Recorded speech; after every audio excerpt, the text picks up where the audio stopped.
Welcome back to the live stream. This week we've got Cathal Moran, one of the founders of Rethinking Economics. We're going to be talking about how you unlearn economics. Be kind, stay safe, and enjoy the show.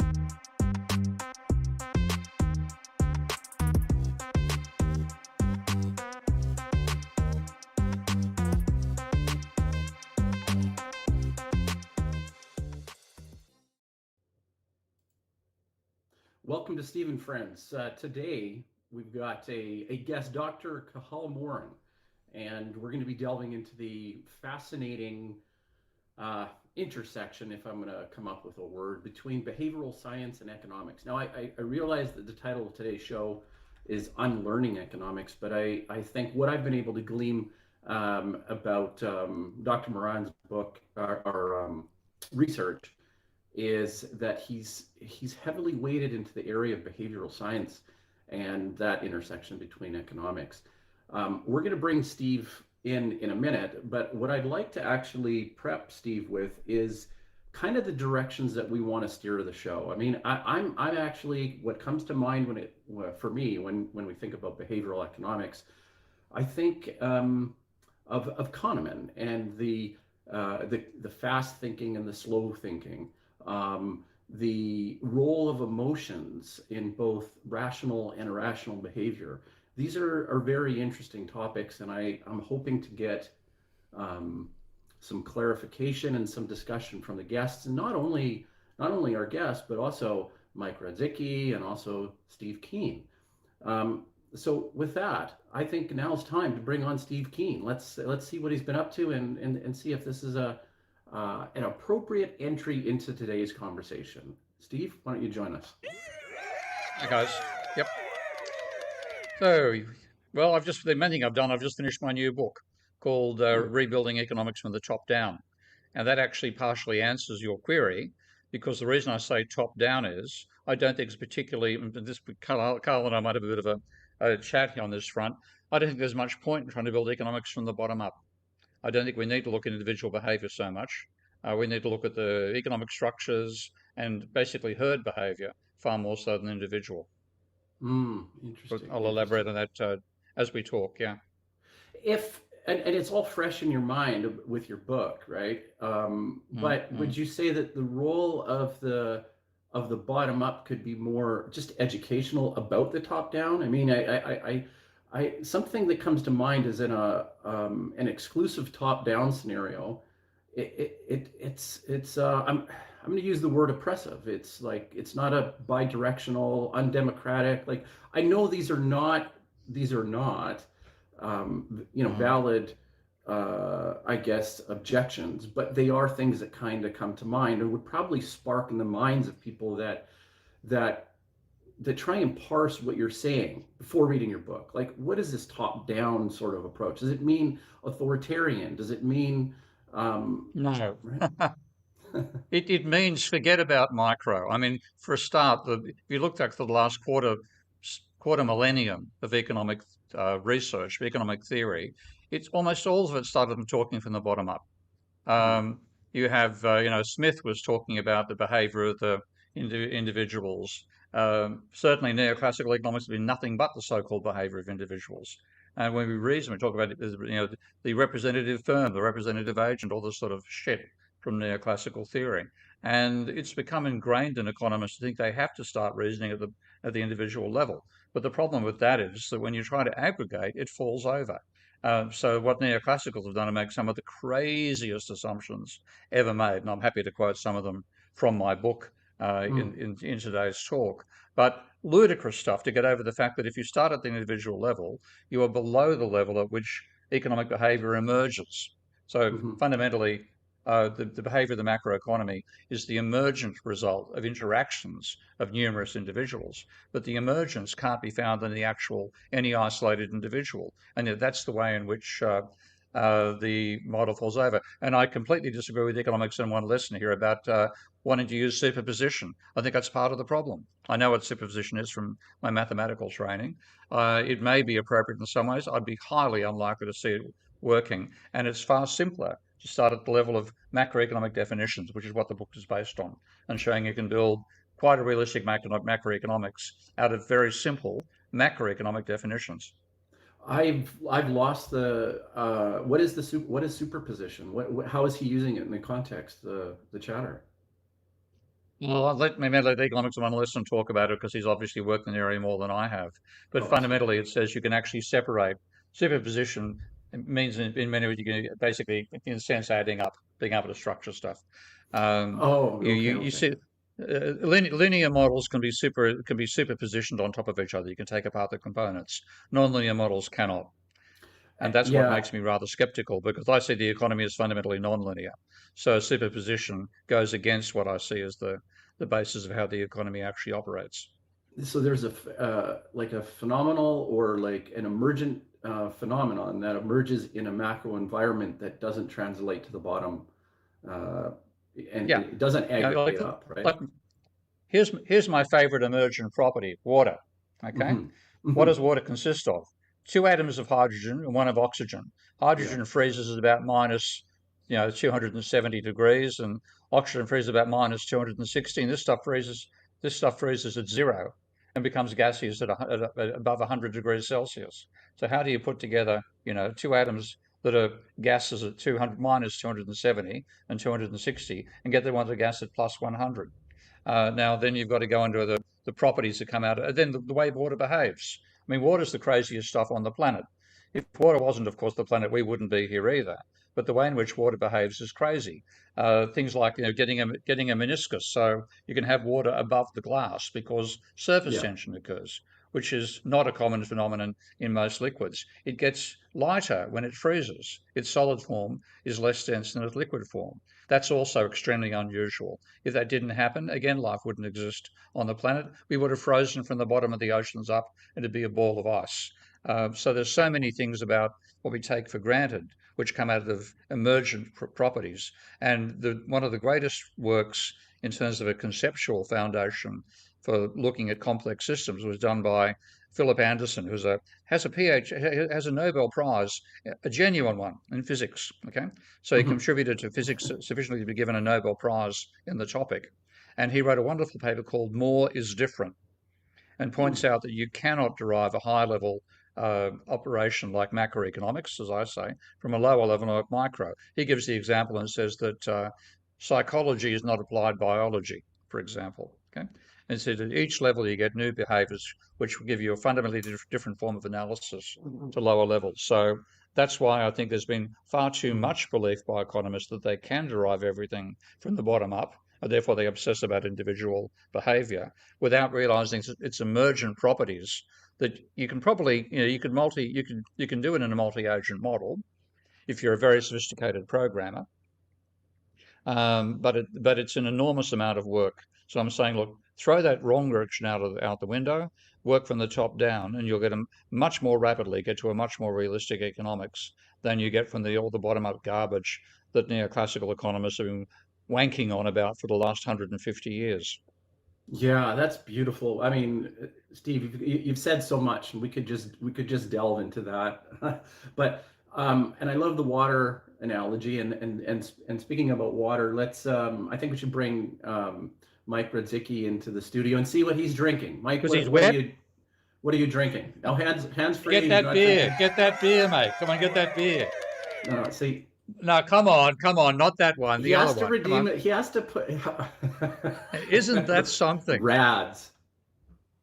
Tell the story, Not Mike. making Tell the it story. up. Come It's a on. Yeah, craft tell the story. brewery. Yeah, well, it's just a craft brewery in a town near us, and we were in there one day, and they had one of their brands they called Rads, and I said, "Well, we better take some of that home." What do you know the genealogy of them calling it Rads? Is it somebody in it called Radziki? Is it No, we asked Polish? the What? server, and nobody could tell us why. At least in folks we were interacting with. So I don't know. It remains an open question. Well, What's we the want it mathemat- answered before the next show. Yeah, I do too. I got to circle back there. And, Yeah. Go find do out some what's going on. research. Yeah. Yeah, that's good. Fun, Yeah, do fun some research. Is there a mathematical, because is it radians, right? So you're talking about circular like mathematical calculations. Is that what rads means in mathematics? No. No, oh, you No, think radians? no. You're thinking Radians. Okay. Radius, yeah. Okay. Or radian. By the way, Radian. Douglas Jules just in the chat. Douglas Jules has mentioned a very good book by a good friend of mine, John King, called "The Micro Foundation Delusion." So I'd highly recommend people checking that out to see why I am in particular against working from bottom up. Okay, guys, here's kind of my plan. So I think we're going to actually get both of you to read the top chatters here in a second. And I'm going to throw it after the wonderful reading by Jim a couple of weeks. Was it last 2 weeks ago? I'm going to throw a curly in there. So I'm going to get the first two, Mike, and you can follow after that. Okay.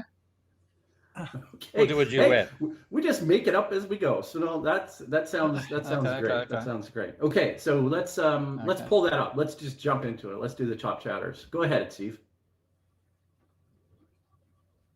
Okay, I'm waiting. Cabin Economics, Thomas Surge. So am I going? Over to you, Mike. I'm going across back and forth. Dave Folks and Web Freaks. Then I pause. And is that how this is working? Douglas Duell, Community Wealth Candidates. That's a new one. Chefcock Alfred, Algorithm. Voting for Biden, Joe Polito. 21st Century Poet and Tom Roberts. MC and Rebel County Socialist. Steve Fitt and TR. David Collins and Joe Vianar. Raphael and Stephen Hinton. Blue Bay and Wayne McMillan. Ghost on the Half Shell and Andrew Sullivan. Larry Summers and Owen Wall. Danger Zone and Man O'Haran. Phil Waller and David Wilkie. Yeah, 7598 and Petrified Produce. Apple Scab and Tony Wilson. Bubba Jones and Lana Dell Hates the Clock. And Bob Leorian taking out the rail, Economics in One Lesson. There we go. Well, I mean, it gets points for novelty for sure. Definitely. It's a little different. Not as good as Jim. Hey, maybe Dave, Mike, we've got to work on our double act here. Okay, need a bit more pizzazz. He had quite the theatrical voice. Yeah. Oh yeah. He was marvelous. He just blew it out of the water. Yeah. I mean, how do we get him back just to do that every week?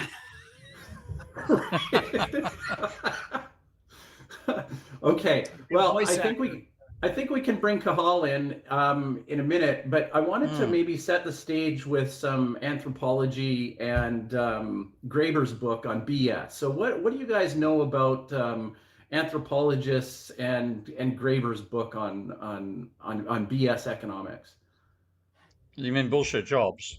Yeah, bullshit jobs. Yeah.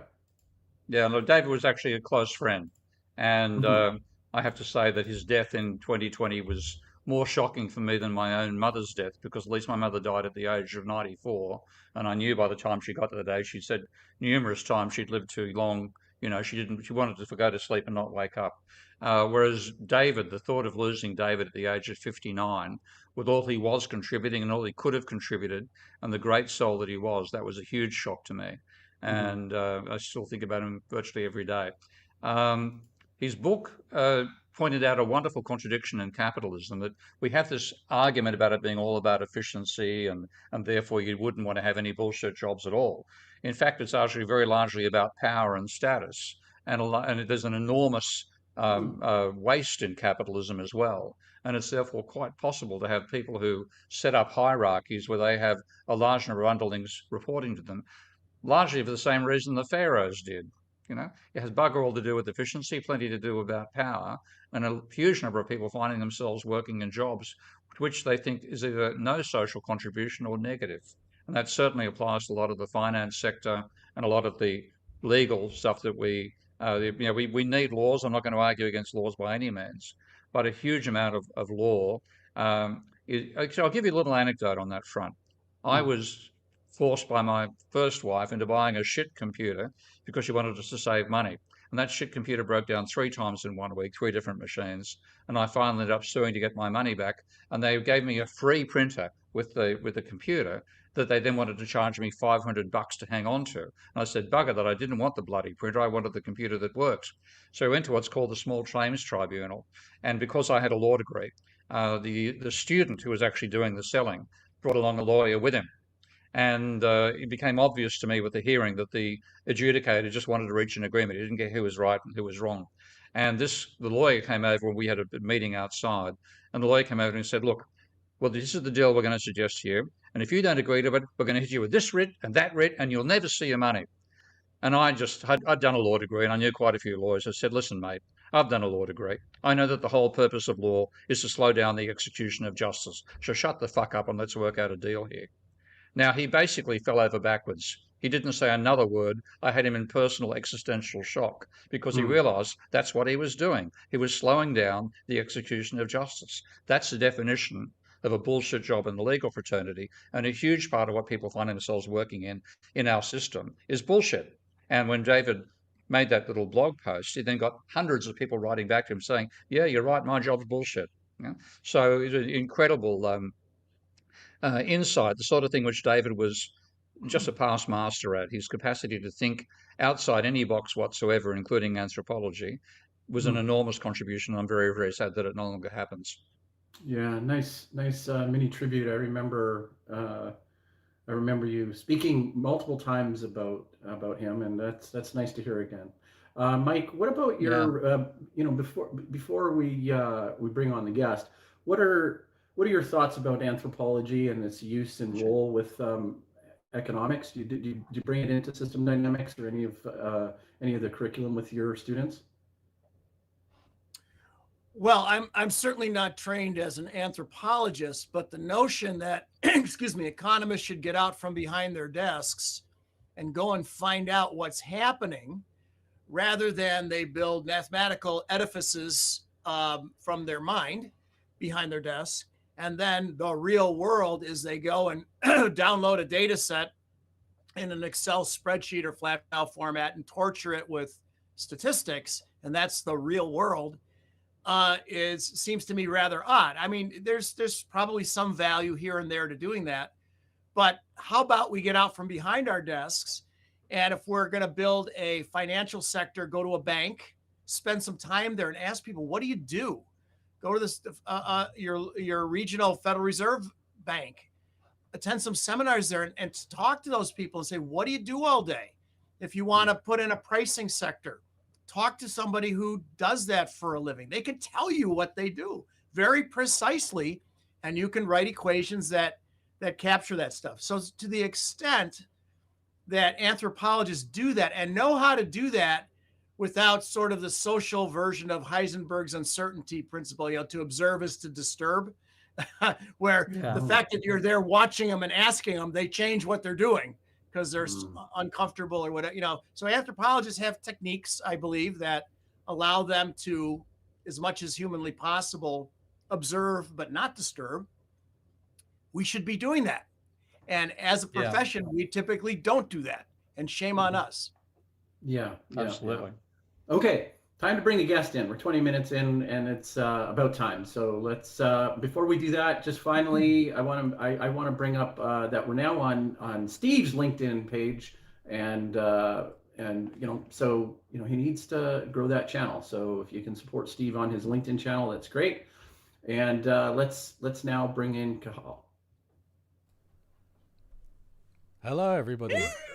There you go. Welcome in. So it's going great. You've been listening backstage. What have you been thinking about this anthropology talk, BS, and all with the substrate of rethinking economics. What are you thinking there? Yeah. I was a massive fan of Graeber. Not just for bullshit jobs, but obviously his first book that really made a splash was Debt, right? Debt, the First 5,000 Years, which is obviously something that fits really well with what you do, Steve, right? Because it was just about how money doesn't emerge from sort of a fictitious situation where you have a farmer with an apple and another farmer with a banana, and they're just trading, right? It's much more complex, the history of money. And I think that was one, because it was released in 2011, right? So if you're talking about rethinking economics, I think that was the year I started my degree in economics, and I think I read it before I started the degree, but it was one of the major books, I could say, that like just completely revolutionized how I thought, and told me that basically what we were learning about money was or what I was about to learn about money was basically nonsense. Nice. Okay. Well, I'm going to give you a choice here, and it's not usually a typical thing we do with guests, but I'm thinking, do you feel that we should jump right into the behavioral aspects and kind of hit Steve's question head on about your work in micro, and whether there is a role to play for behavior economics? Do you think that's where we should start? I think it's an interesting. I mean, I was actually just reading your latest book, Steve, the New Economics, a Manifesto. Is that the latest one? Sometimes I can't keep up with you, but it's the latest published. I've actually just finished literally a new one, which hopefully come out later this year. That's the economics, building economics from the top down. But that won't be published. It won't be published. Hopefully published this year. I'm just not sure how fast it'll get edited over here. Yeah, it's pretty slow, that whole process. I'm in a similar stage with the book I'm writing as well. So I think it's going to be like a year until it actually gets published. So tell us about yours. Sorry, the book or my perspective on the question of behavioral economics. I'd really your perspective on the question. We'll get back to the book afterwards. I mean, I think behavioral economics. There's really lots of different types of behavioral economics, I think, and there's what was sometimes called behaviorist. I think that was in the tradition of people like Herbert Simon, which was supposed to be a more realistic approach to human behavior. But then there's like kind of modern behavioral economics, which is much more mathematical, and it's much more of a modification of the neoclassical approach to have, so you've got like an individual maximizing utility subject to a budget constraint. They're solving a problem, but they're no longer rational in the sense that there's some bias. Maybe they can't predict the future very well because they're hungry and they're at the supermarket, so they buy a load of like cookies and stuff, and so there's some kind of bias, some mathematical tweak in the function, which then translates into a result. Buying an amount that maybe isn't rational. Once they get down to eating it, they realize that they've made a mistake. So I think it's kind of good that economists realize that people aren't completely rational in the sense that they defined it, but I think it was a much more watered down version of what people like Herbert Simon had in mind, which I think was a completely different approach to human behavior. So I mean, I think certainly the neoclassical model is wrong. Whether you want to follow the kind of the biases approach, sometimes called the biases and heuristics approach, where there are just mistakes. And I think one of the things that you get when you believe that people are making mistakes, like being hungry when you go to the supermarket and buying too much, is called projection bias, is that you just need to correct them, right? You just need to correct those mistakes, and then you can sort of, with minimal intervention in terms of policy and government spending or whatever, you can actually correct people's decisions, and then you're back to the land where the consumer is king, and you can fix most major problems through things like that, including major problems like climate change. So I mean, that was the essence of nudge, right? The nudge approach, which stemmed from this idea of behavioral economics, and I don't think that really holds up to scrutiny any longer. I think if you're going to do behavioral economics, you need a much more comprehensive revision of how you model and think about human behavior. And I say that, I want to make the disclaimer that I do not have the answer to how you do that, but I just think it's something that needs to be done. This is where I come in with my criticism of the behavioural economics in general, and that is that it ended up being like 179 deviations from rationality type stuff. And I remember listening to one presentation and thinking, I know how a neoclassical economist would react to this. Oh, there's just too many bloody deviations. Let's just assume rationality. So in that sense, it ends up being part of what Lakatos called the protective belt of a paradigm. It lets you maintain the core belief of rationality, modified on the outside to deflect criticism, but the core belief in what they call rational behaviour continues. Of course, the great flaw in neoclassical rational behaviour is that if you told an ordinary person who hadn't done an economics degree what the definition was of rational behaviour, then you would have people saying, oh, what word have you defined? Oh, you mean somebody who's prophetic. You mean Nostradamus or Jesus. Because their definition of rational has the capacity to predict the future accurately. And that's, in that sense, we shouldn't be saying there are deviations. We say, that's crazy. That is not rational behavior at all. And you've distorted the meaning of the word to hang on to your paradigm. That's fascinating, Steve. That's really fascinating because way back in ancient times where you had prophets and you had sages, that's really interesting. But we have modern technology and disciplines and disciplines like economics where we can rely on other tools that describe the way these complex systems work. Mike, do you think there's hope for a synthesis between micro and macro, or are they going to develop, or should they develop in a vacuum at this point? I guess it depends on what you mean by a synthesis. I think the old idea of the micro foundations of macroeconomics kind of comes from an atomistic point of view, methodological individualism, linear thinking, linear models, that the behavior of the whole is simply the sum of the behavior of the parts, right? So that's your superposition property of linear systems. So macro just is sort of an afterthought. It just falls out at the end. What you really need to do is understand the micro stuff. And that's, of course, what Steve is arguing against, right?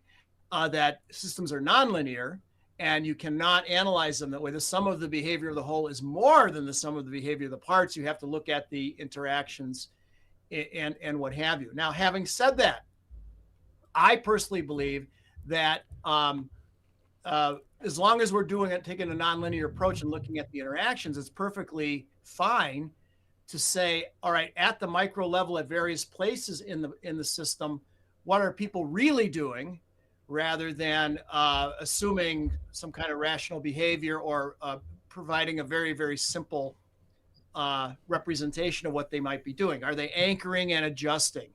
Are they present biased and what have you?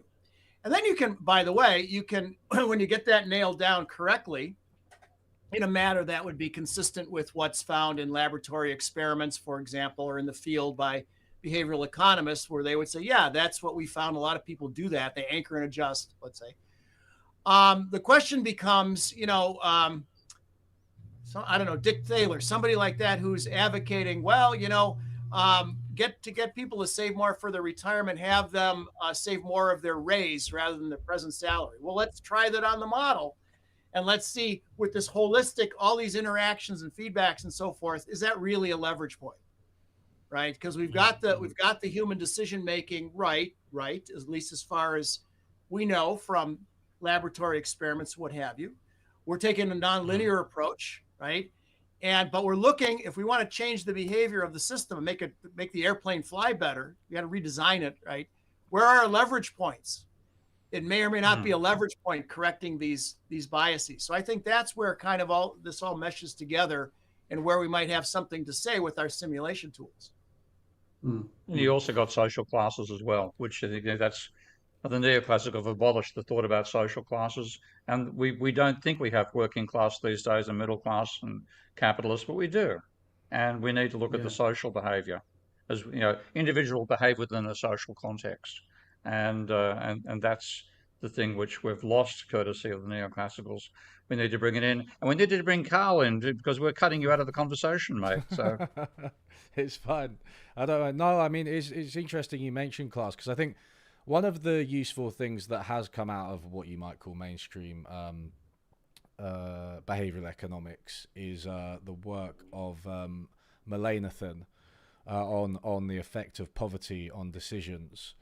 And it's pretty clear from that when you don't have very much money, your decision making is quite severely impaired. And so they look at people who have they look at, I think one of the most famous studies looked at Indian farmers who had very volatile income, and they looked at them kind of just before they got a windfall and just after, and they found that their sort of decision making was just so much worse just before, just because of the pressure that being in poverty puts on your brain. Now that is, I think my microphone's peaking a bit. I think that is something that people maybe, we've proved it with statistics. Maybe if economists had spoken to people who'd actually been in poverty, they would have learned it a long time ago, right? Because it's something that anyone who has had very little money will tell you, something along those lines. But it's definitely useful knowledge, and I think it speaks to this macro versus micro point, right? Because it's one thing to say that we should correct behavior on a micro level with nudge. But it's another thing to ask, okay, well, what are the macro structures that enable people to make good decisions and to kind of do their best and, be able to be rational, so to speak. And that would be something like, do people have enough money? And I think that would be a kind of macro way of correcting that bias. I have a colleague or an ex-colleague called Stuart Mills, who has been writing about this type of approach to behavioral economics and how you might want to think about the structures of the macroeconomy and what kind of behavior they create, instead of just looking at individual decisions and how you tweak them to be correct. Can you give us an example of some of the structures that you're referring to in macro that would be determinants of behavior or influences in behavior? Can you give me a couple of examples? Well, I mean, like the income distribution would be one, right? So I think if you're thinking about income distribution, then that would have a direct effect on poverty, in the way I was just describing. So if you have people who, let's say, just for the sake of argument, a universal basic income that's a floor under which people cannot fall, then the effects of poverty are going to be reduced massively or completely eliminated. The effects of poverty on decision making, right? And so that's going to be like, I don't know what you could call it, like a macro nudge or something. Mm-hmm. Interesting. I want to know, by vote in this room, how many of you guys have listened to that Davos speech with Javier Milei, the Argentinian libertarian? I haven't got around to it yet. That was quite interesting. Life's too short. Life's too short. Yeah. What about you, Mike? Yeah. So I haven't listened to it either, but I love his hairdo. Yeah, and his glasses, the way they sit in there. But okay, anyways, we're almost breaking 1,000 viewers today, and I just have to say that it's looking great, and it's a great turnout for Steve. I want to see as many people as possible support the channel, comment. Hey, we could send them over to your Patreon page too, right, Steve? and Mike's YouTube channel, and let's support this great initiative. So, anyways, I don't know if that's a viable response, I guess, in terms of me bringing up the Argentinian president, but there is a growing aspect of libertarianism in economics or in political systems. There's a growing reality of nationalism growing throughout the world, and they would have dramatic effects on on macroeconomics. Would that not be the case, Steve? Well, they would, because this is what you're not saying. It's not individual behaviour. It's crazy theories. And like, if we're going to go from neoclassical to Austrian, we're chasing one crazy theory for another.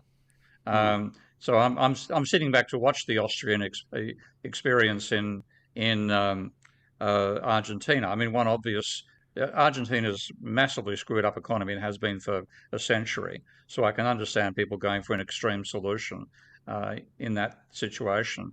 But let's see what happens next. My feeling is there'll be a huge drop in aggregate demand, massive poverty, and there's so many elements. Like the understanding of money in Austrian is even worse than neoclassicals have, and that's difficult, but they've managed it.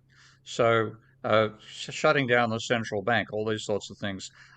I want to sit back and see what happens in many ways, rather than commenting. But I'll force myself to listen to that speech at some stage. But I was going to actually come back to Carl's point earlier. Carl, first of all, how do I pronounce your name Cahal, or do I just say Carl? It's Cahill. Cahill. I never know. It's an Irish name, so you say it in an Cahill. Irish accent. Cahill. Cahill. Oh, that helps immensely. Thank you. Thank you. Thank you. Yeah, I have had 2 doses of poverty in my life. One very recently from making the mistake of doing a family loan, which I now highly recommend against. But anyway, I realised one thing about that when being in poverty. The rich people think the poor don't think about money at all. They're completely wrong. The poor think about money almost all the bloody time. They've got no damn choice. How can I make what I've got stretch as far as I go? So that's one element where, it's the opposite of people who are wealthy think, oh, I'm wealthy because I know about money, whereas the poor don't think about it. Bullshit. The poor aren't in a position to do anything about it, which is half the problem. But the other thing is, have you ever read the book by, George Orwell? Called Keep the Aspidistra Flying. Have you read it? That one, no. That one, no. Okay.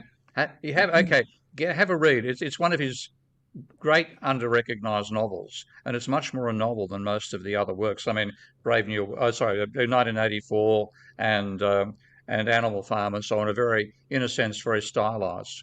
But Keep the Aspidistra Flying is about a poet who never makes money, always poor, and then comes up with some idea for a poem, and through the book, the poem gets delivered over time. And part of his point is that he's responding to a newspaper article where somebody criticised the poor by saying, look, if I was living on that much money, I could survive. I could manage to buy the right things and I could survive. And his attitude was, bullshit. He said, if you're that poor, you want distractions from the shit world you're in, you're going to go and buy alcohol. You're going to go buy drugs. You're going to smoke cigarettes. You want something that gives you a bit of pleasure in the misery of being poor. And then he gets wealthy, and then he's actually sending up a plant, the aspidistra, which apparently is a very common plant, decorative plant in England at the time he wrote. Let's have a read. It really is a well-written, fictionalized account of the experience of somebody in being poor. And this creative says being poor isn't fun. I don't recommend it either. But in that situation, you have to behave crazily, or you will go crazy. And that's partly the story of Keep the Aspidistra Flying. I actually think I know that passage that you're talking about, even though I haven't read the book, because he talks about when you're poor, there's always something to tempt you. A rich man can happily sit with a breakfast of Ryvita and orange juice or something, but when you're poor, you can't. I think is that the same passage that you're talking about? Pretty much. It comes out of the same idea. Obviously, So the way I said it wasn't quite George Orwell-esque, but No, well, you have to work on your phrasing a bit there, yeah. Look, Carl, let's talk a bit about how you and I met, your background, because I think it's very important for people to know where rethinking economics and unlearning economics came from. And of course, you're in Manchester, and there may be a story about Manchester that you don't know. So hit us with the history. Yeah, absolutely. Yeah, it's really interesting. I mean, I called this on my YouTube channel, I called it Debunking Economics versus Unlearning Economics. So maybe we can discuss what those two mean. But I actually started to read Debunking Economics in my first year of university. Now, I was aware of it, but I think because it was about 500 pages long, I was a bit scared of it for a while, and then I finally decided to take it on. But I decided to, So during my first year at Manchester, there were a couple of things going on. Firstly, it was 2011, like I mentioned earlier. So we were still out of the, fresh out of the 2008 financial crisis, which nobody had really seen coming. It was a massive shock. It was, obviously a horrible, dreadful thing. And we just weren't really learning about it in our classrooms. And we weren't learning about it. And to be honest, what we were learning was kind of just a rehash of A-level economics. So it wasn't particularly relevant or challenging in the first year. And so I think that led me to start this blog called Unlearning Economics, right? Which explains my handle on the internet, which persists to this day. But I just started writing about what I was learning and how inadequate it was and how unsatisfied I was with the fact that we were just drawing, ISLM curves when while the Eurozone crisis was raging. I remember Greece literally being on fire. And it wasn't even mentioned. Wasn't even mentioned in macroeconomics. I mean, I can't, it's actually absurd to say it out loud that the class would be so rigid and theoretical and responsive to the what was going on outside the lecture hall. But that's the way it was. So I was writing this blog, and one of the things I actually did, which is probably how we kind of met, Steve, was that I did a chapter by chapter write up of Debunking Economics as I was writing it, as I was reading it, on my blog. Yeah. So I did this. So I really kind of went in depth on the book and got to know every chapter very well. But it was good because I think, obviously I really enjoyed the book, but also I think sometimes it helped my education as well, because I think one thing that economists sometimes miss is that sometimes the best way to learn about something is actually to critique it and think about its limitations, right? Because when you get presented with all these models in a mainstream degree, they're just like, here it is, this is economics, right? Solve it. And then you get an answer. And that's like, and there's no discussion of like the scope of the model, what you might call boundary conditions, right? The type of thing you'd have usually in the physical sciences. And there's just nothing like that. And then, so you're sort of left thinking, okay, so either you're one of those people who just sort of goes along with it, whether through inertia or through actual belief, or you just sort of don't really know where it applies and where it doesn't. But once you start to think about critiques of the models, then you realize, oh, okay, so this is maybe there are a couple of situations where it could apply. I mean, I think those are few and far between for the undergraduate models, but maybe there are some out there that where they can be used. But and then there are places where it doesn't apply, and this is why, and that helps you to understand the assumptions, right, and what they mean. Yeah, I mean, I got into. Well, pardon me. I've got Michael Hudson calling. So pardon me. Take me out for a second. I have a chat to Michael. Hang on. Quite literally. So Cahal, I wanted to know, can you give a couple of examples of I guess, well, I mean, you've already given examples of kind of the limited utility of undergraduate models, right? I mean, they're so, like you're even speculative to the point to say that it's questionable whether or not, oh, what's this? 256 likes, 2,407 watching. Wow, this is great. This is really good. This is really good. Yeah. Keep up the good work. Maybe it's just because we asked, right? We threw it out to the algorithm, and it was it was the right combination of words. Thank you, Google.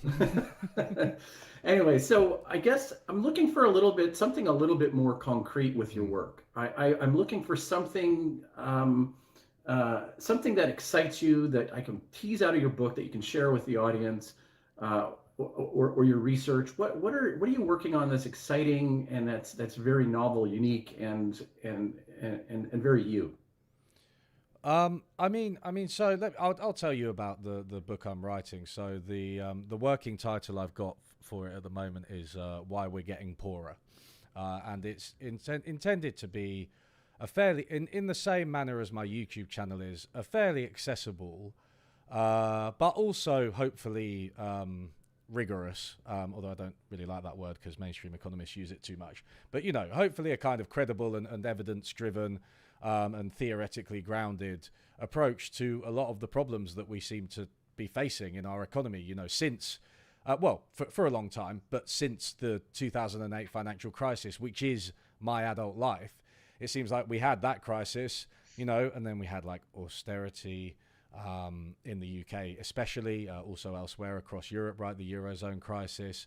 Then we had, of course, things like Brexit and things like Trump and things like the rise of the far right across the world, and coronavirus. And we've had, you know, massive inequality, and, you know, the fallout of trade deals and globalization, and climate change always going on in the background. So, you know, all of these things seem to be coming to a head. And I'm not saying the book addresses every single thing I've just mentioned individually, but what it does do is it tries to take aim at like some of those issues, like some of the inequalities in our economy, some of the major markets that I think are failing people.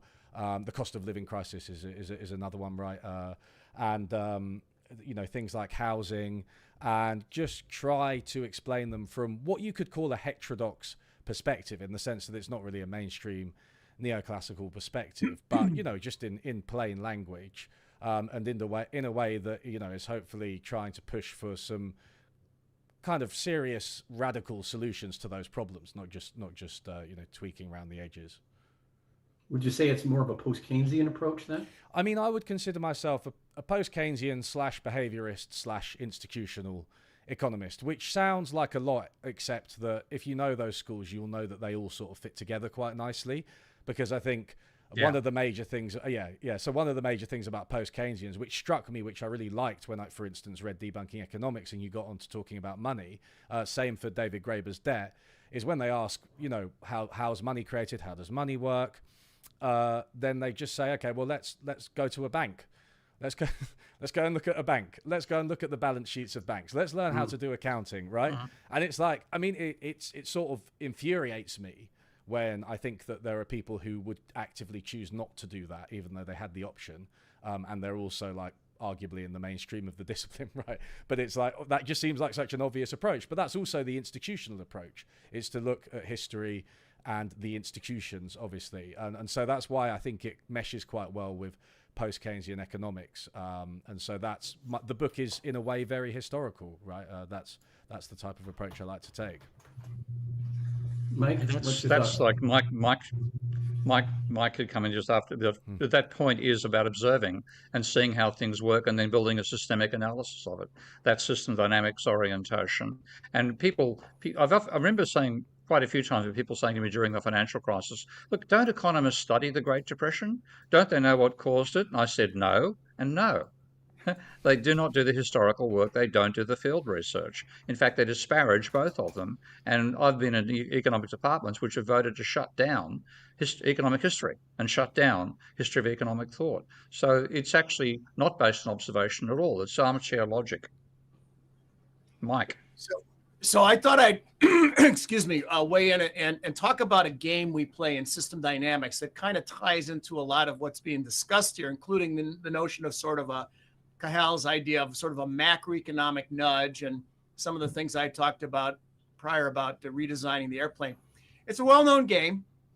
Anybody can get a hold of it and play it if they want. It's called the beer game. And this is often the first thing that we do in system dynamics is we introduce people to the beer game. And what is it? Well, it's a board game traditionally. There are electronic versions, but the best way to play it's a board game. And there are 4 stations on the game board. You roll it out on a big conference table. There's a retailer, a wholesaler, a distributor, and a factory. It's a supply chain. And the product is beer. Beer is, cases of beer are pennies or bingo chips. And everybody starts with 12 in their inventory. The retailer, the wholesaler, the distributor, and the factory. And the only thing you have to do in each round of the game is decide how much beer you want to order from your supplier. Your supplier is the person who sits to your right. So the retailer orders from the wholesaler from the distributor from the brewery or the factory. The factory doesn't order from anybody, they make it. Okay? So all you have to do, how much do I want to order from my supplier? Okay? Everybody who plays the game, absolutely everybody, generates the exact same behavior. You get a giant rundown in your inventory of beer, and then a giant overreaction, and then it eventually settles down. You get a big oscillation, and the oscillation gets bigger and bigger and bigger as you move up the supply chain towards the factories. It's called a bullwhip effect in supply chain management. Okay. Now, what's so interesting about this relative to our conversation? Well, the first thing is after you play the game, the retailer gets their orders, by the way, from a deck of cards from the game facilitator. So you ask the wholesaler, distributor, the factory, what do you think the order pattern was on those cards? Because people were ordering 200 cases of beer from their supplier, whatever, and they'll draw what happened to them, a big oscillation. That, in other words, the deck of cards caused the oscillation. Okay, and then you show them. The orders were 4, 4, 4, and then 8, 8, 8, 8, 8, 8, 8, 8, 8, 8, 8, 8, 8, a straight line. And people were ordering 200, 400 cases of beer, wholly overreaction, Batman. Okay, so then it's like, well, why is it? You're blaming the deck of cards. You're blaming external factors. You're not looking to the design of the system. Everybody plays it the same way, whether you're a CEO, a famous professor, or a high school kid, because the system is designed to oscillate. Now, within the structure of a system that oscillates, some people really oscillate and others did, but not so bad. So why is that? And so John Sterman, a colleague of mine at MIT, did a study. People were recording their decisions, okay? And he built a little model that fit everybody's data really well. He had like 50, 70 different people and the same model was fit to the different data sets representing their decisions to order beer, and it fit very well. And John said, well, if you're playing this game, what are you doing? You have to look at what orders are you receiving from the person to your left or the deck of cards if you're the retailer. How much inventory do you have? How many pennies do you have? And how many would you like to have? Excuse me. And then what have you already ordered, but it isn't here yet? Because the orders have to go upstream and then the beer comes downstream. There's a big delay. And the cognitive biases where a behavioral economist could come in is there were two main factors that were causing this giant overreaction. The main was people forgot the supply line. They had already ordered beer, but it wasn't here yet. And they ordered some more. And it's as though they had gone to a restaurant and ordered drinks and a meal. And the waiter came back with the drinks and you look down and you don't see your steak yet and you order the meal again. No one would do that because they remember I've already ordered the meal. There's just a delay before the chef prepares it. But people were reordering the beer because it hadn't come yet.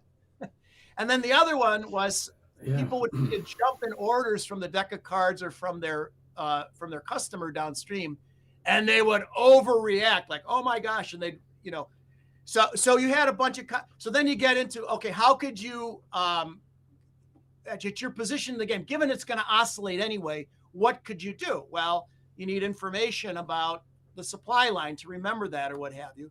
And then at the macro level, the macro nudges, what can we do to redesign this overall airplane that's going to oscillate anyway?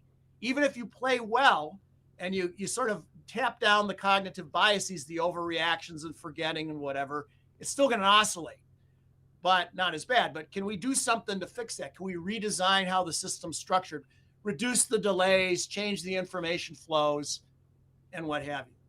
So it's quite an insightful game. It's one of these things where people say years later, yeah, I took your course. I don't remember any of that programming stuff or whatever, but I remember playing that damn beer game.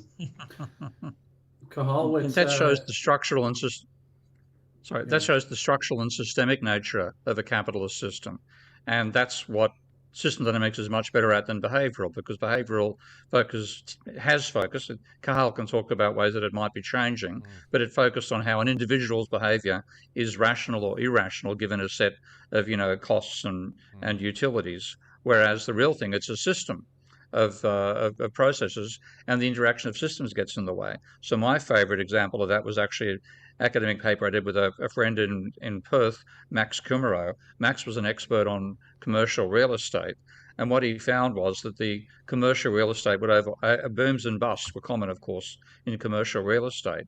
And I did a mathematical model of the process that he had, and what I found was the way to stop the oscillations and to get the supply of commercial real estate to match the demand much more closely was to increase the bureaucratic delays in approving projects, which was counterintuitive.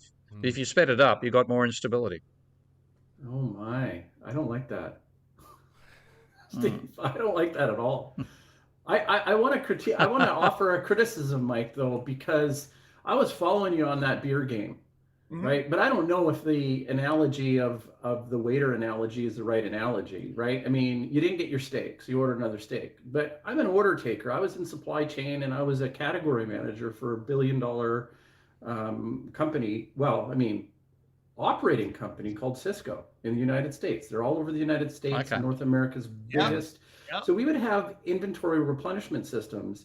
And so this is exactly coming out from behind the desk. And so they were not complicated calculations, but you needed to take into account only a few things: a delivery lead time, you needed to know perishability, you needed to know several things. Yeah. Now, if you're a restaurateur, which just by definition, if you're talking about beer, you're talking about like a fine establishment of an opening in a restaurant of sorts, right? And so the staff or whoever's ordering it is going to order more based on the number of people that are walking through the door. So they're not consuming it, they're selling it. So that's not a good analogy with the steak, because you can only eat one steak. But if I consistently get more and more people coming in, and if it's an isolated beer, if it's a brand new beer in a beer launch on a major pub or something like that, and you're like, well, we've got this new beer called Cahal beer, right? Okay, it's just come in and it's a stout beer that replaces Guinness. And you can't believe how many people are ordering this. They're just coming in droves and droves and droves, just like the people watching this YouTube channel. They're coming in, they're coming in, they're coming in, they're coming in. So what do you think the buyer's going to do? The buyer's going to keep ordering more so that the stock replenishes and their baseline of their stock actually floats up. Now, this is a complex decision because there's the restaurateur who's outlaying the capital, there's the person that's working who's balancing this, and they're saying, well, we do run the risk that next week Cahal gets hit by a bus. And then what happens if all these people go back to Guinness and I'm stuck with all this beer? There's so many factors in this that to me it reeks of not beer, it reeks of like an incomplete thesis, an incomplete hypothesis, guess at what's actually going on. You're more describing the overreaction bias. The waiter reordering the steak example is the other bias, the forgetting the supply line, what you've already ordered. I get, it's tricky business when you have a sudden jump because of, The Rock endorses or Kim Kardashian endorses something or whatever, and suddenly everybody wants it, right? Or Taylor Swift endorses it, so everybody suddenly wants it. So that's a different thing. But the other thing you would see, the other kind of sort of funny example of forgetting that you've already ordered something and reordering it is elevators. You press the button to order the elevator car, and there's a delay. It's not here yet. What does everybody do? They go up and press the button again. Yeah, but I mean, it's already ordered. It's coming. I know, but it reeks of like oversimplification of somebody that is actually a rational human being. And so what that they push that button? We're not talking about somebody that's spending company money. And I think we're focusing on the wrong bias. The actual reality is that there's responsible people in place that are actually making calculated and informed decisions. And so there's high degree of rationality in there. But at the same time, this is how system dynamics responsible part. They're not saying anybody's purposely doing something wrong, but human nature being what it is. And by the way, not everybody who plays the game really overreacts. Some do a lot, and others are much more cautious or whatever. And then you get into, you're playing this game in real time. People don't have calculators. They're not running, a time series analysis to try and forecast, or for today, you'd use AI to forecast.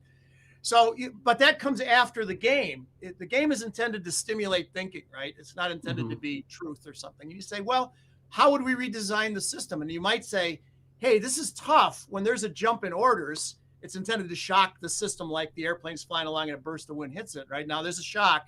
How are you going to deal with the shock?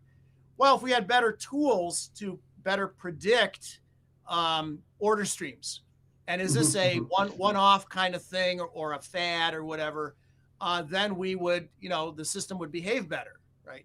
So I guess I'm not disagreeing with you that responsible people trying hard are, sometimes have to deal with these very complicated, is this a fad, or is Cahal going to not show up next week, or he takes his name away from it? I would say that stock markets are much more of a path-dependent system, right? Stock markets are, as opposed to what you're talking about. Anyway, Steve wants to come in and say something, and then we. Yeah, look, I want to finish about. Get back to Carl. I want to actually talk about Econocracy, Carl, because that's a book which I think is very important. It's been forgotten to some extent. But back to just before I do that, the way that system dynamics came about was because of these sorts of fluctuations inside a factory. Forrester was approached by a factory that couldn't understand why it had such severe cycles in its output, and they were thinking it was because of the external orders. And then he went in and looked at all the time lags that existed between various stages of a product being invented, designed, made, produced, shipped, and then marketed. And he said it's your internal structures that are causing that fluctuation, not the external environment. So system dynamics actually grew out of a situation very much like what the beer game is trying to simulate. But Carl, tell us about Econocracy, because that was your first major writing, I think, with 3 colleagues. And I have to say, of all the books I've read which are written by more than 2 authors, that's probably one of the best written ever. If I hadn't been told there were 3 authors, I would have thought there were 1. So I want you to explain how you did such a brilliant job of bringing together different voices so well. Yeah, thanks very much. I really enjoyed the. Hey, there we go. I really enjoyed the supply chain debate there. It was. So we started writing it. So we in Manchester we started this society, and it was called the Post-Crash Economics Society. And we started it precisely because of the reasons I mentioned earlier, which was that we didn't really have a very relevant or interesting education. It was all very abstract and theoretical. So post-crash economics, right? Like we are post the financial crash. Why aren't we seeing it on the syllabus? And it's a pretty simple question, but that eventually. And the Post-Crash Economics Society still exists today, by the way. It's managed. It's had some very good staying power for a student organisation. It's been around for over a decade now, and it also turned into Rethinking Economics, which is now a registered charity. And there are groups like Post-Crash Economics all over the world. Now there are groups, in Uganda and Guatemala, as well as in the UK, Europe, and the States, and there are groups in Vietnam as well, and Japan. So it's really a great movement. But we got offered the opportunity to do this book because what we actually did was we did a curriculum review at Manchester. So we went through some of the major core modules and we evaluated them based on basic pedagogical criteria. Did they enable critical thinking? Was there empirical stuff, historical stuff? Basically, did the real world have a place? And we found that they did really badly, most of the core modules. And then we got offered to expand that into a book which looked at curricula not just at Manchester but across the country. So it's all based in the UK, but we did this very intensive audit, I suppose you could call it, of the courses at 7 Russell Group universities. Don't remember which ones they were now, but I think Manchester, LSE, Cambridge, Exeter, Sheffield, I can't remember, and a couple of others. But we managed to get hold of all the course materials, all the past exams, because we had so many student groups, because obviously the universities weren't going to give them to us. So we had all that, and we evaluated them again a little bit more methodically, based on those criteria, and again just found that as we summarized it, it's not an exaggeration to say that you can go through an economics degree without once being asked to venture an opinion. You just don't take a question like the Great Depression. What caused the Great Depression? There's room for reasonable disagreement about that, right? You can think about the exact causes, how different policies played into it, what got us out of the Great Depression. Was it more fiscal? Was it more monetary? I think there's room for reasonable disagreement for that, but you would never get asked a question like that. So that was the curriculum review, and that was kind of how it happened. Now, what then happened was we were like, okay, why should anyone care about this, right? This is like a curriculum review of the degrees at a bunch of universities in the UK. Do people is this just going to be like a paper for a few academics to read? If you did a curriculum review of, I don't know, archaeology, would people be interested in it?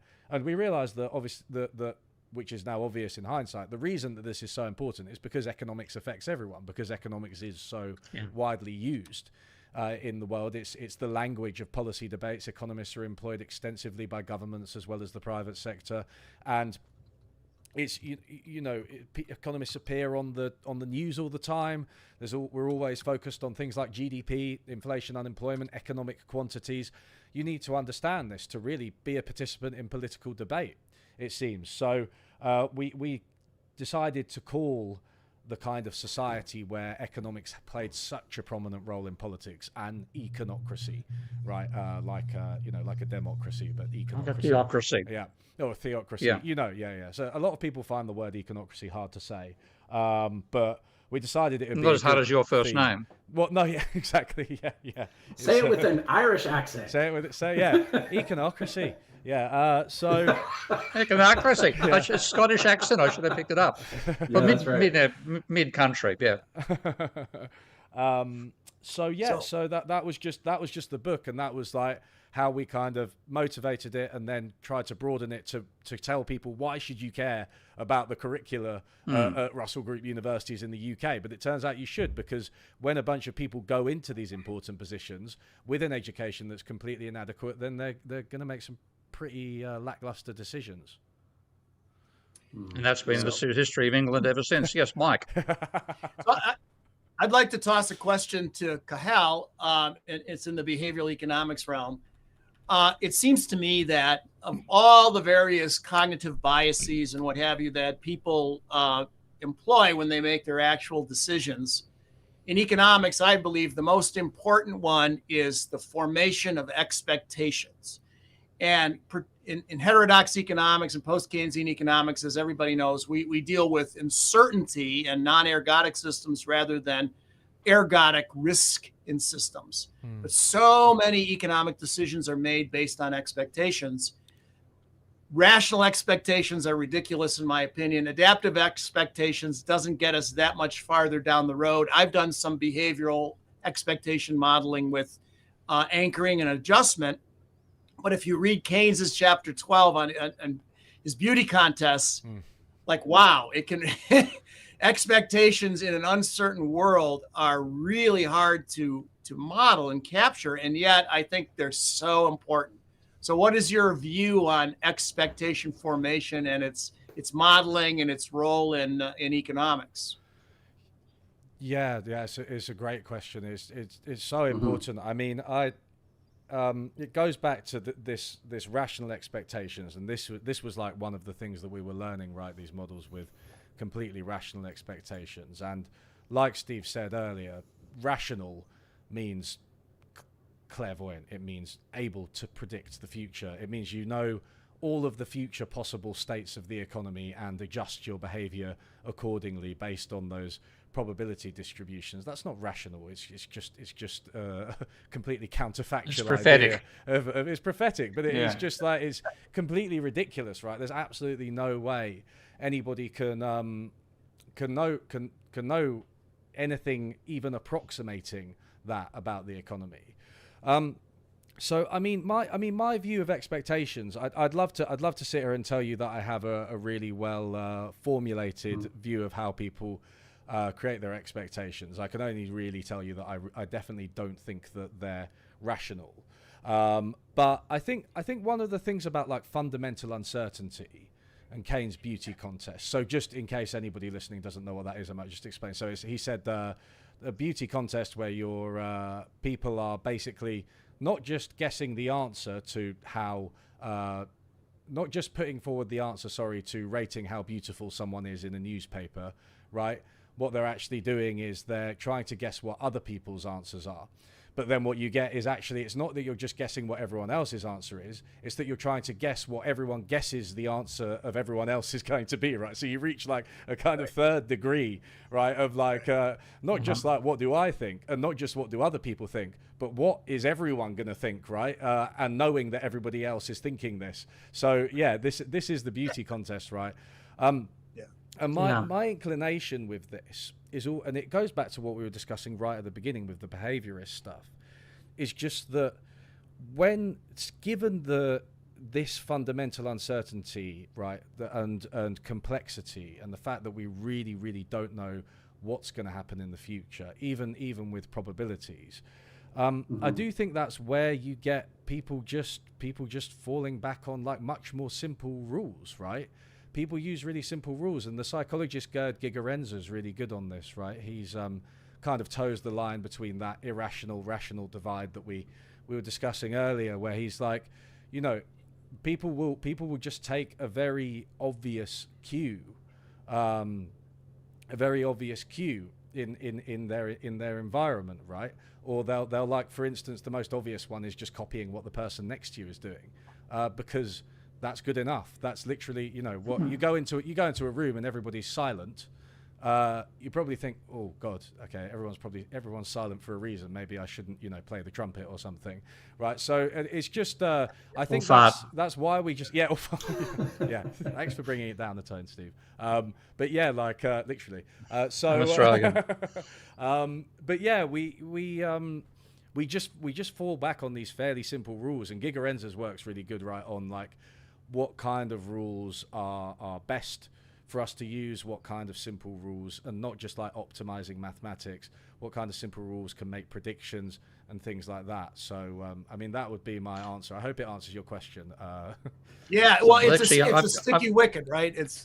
Go ahead. So hold on a second, guys. We're about 10 minutes. Hold on, Steve, just a sec. We're gonna actually get Cahal to in his most egregious Irish accent. We like to ham things up here. Okay, so in your most egregious, flamboyant Irish accent, I'm going to bring up the top chatters, and Cahal, this is your chance to let loose. Go ahead and read the top chatters. All of them. All of them in that special accent. Cabin Economics, Tomasz Serdej, Dave Folks, Web Freaks, Community Wealth Candidates, Douglas Dow, JD, Chefcock Alfred, Algorithm, Voting for Biden, Joe Polito, 21st Century Poet, Tom Roberts, Rebel County Socialist, MC, Steve Fitt, TR, I should say, Dave Collins, Jovian Orr, Raffle, Stephen Hinton, Wayne McMillan, Blue Bay. That's got Australian there. This is getting harder and harder.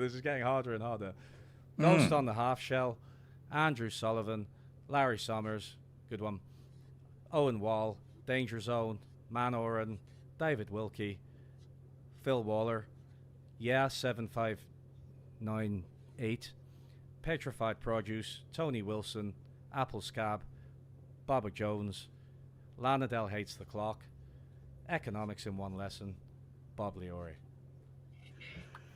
Wow, that was really good. You know, Cahal, I like the accent there. The accent was great, but you know what? I have to point out that was entirely an example of that confirmation bias, because you had just watched the norm of going Mike Krzyzewski, Steve Keen. It has never happened on that show except for what you witnessed first, and you participated in that sort of left to right. Yeah. There we go. Yeah, that's true. Determinant. I read it exactly the same way. Why? Because you didn't... Actually, I want to dive in on the expectations, because I was going to bring up a couple of quotes here to give you an idea of what it's like. Because people talk about rational expectations.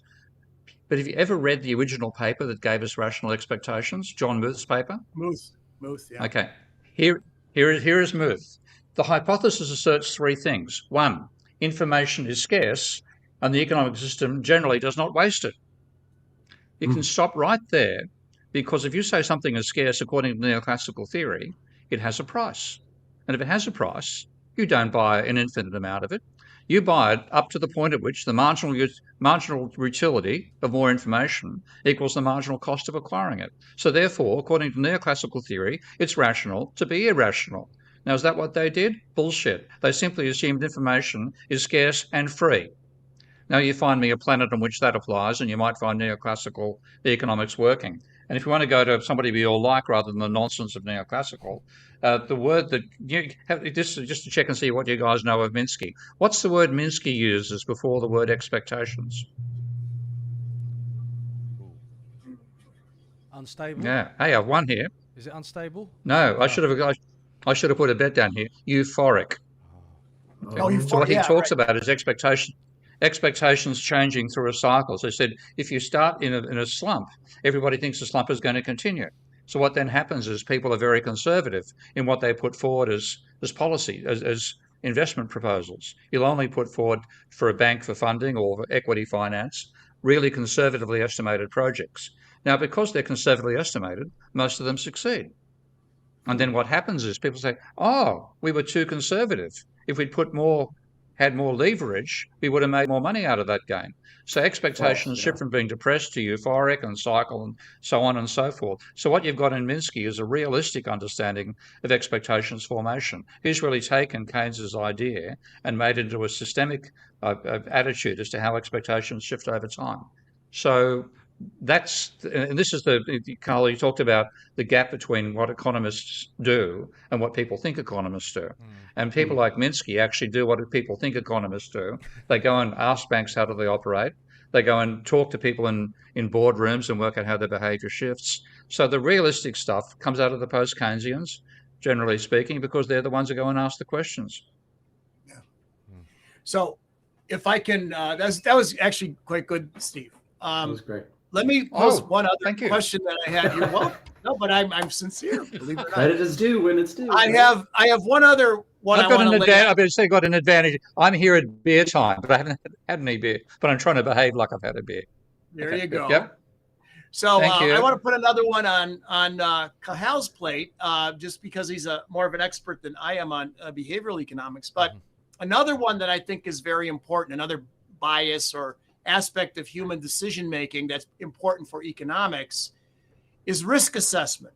And I was first motivated to begin thinking about this by one of my colleagues who's a psychologist. And he did his original work in the state of Colorado, which, if you're familiar, has lots of mountains and so forth. And because of the terrain, homeowners have a problem with radon gas in their basements. So it's a poisonous gas. And if it's you don't detect it by odor or anything like that, and you can be breathing it and get lung problems and what have you.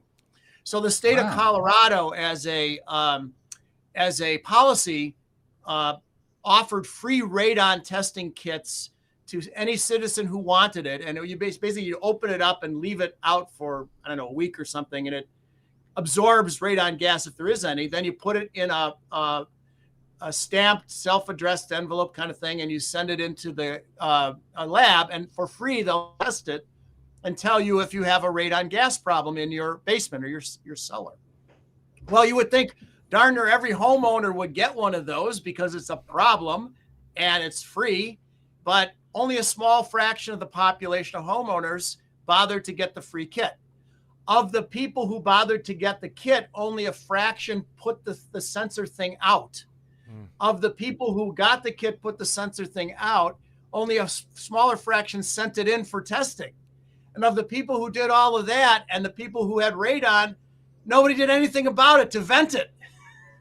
Mm-hmm. So you're like, what's going on here, right? This is like an important problem, but people obviously, it's with smoking, right? Their seatbelts, they're assessing the risk and they're making some sort of judgment that seems irrational, yet people do it. So I'm wondering what your thoughts on that sort of bias, or if you think there's something for economics that people are doing that's more important than, let's say, that one.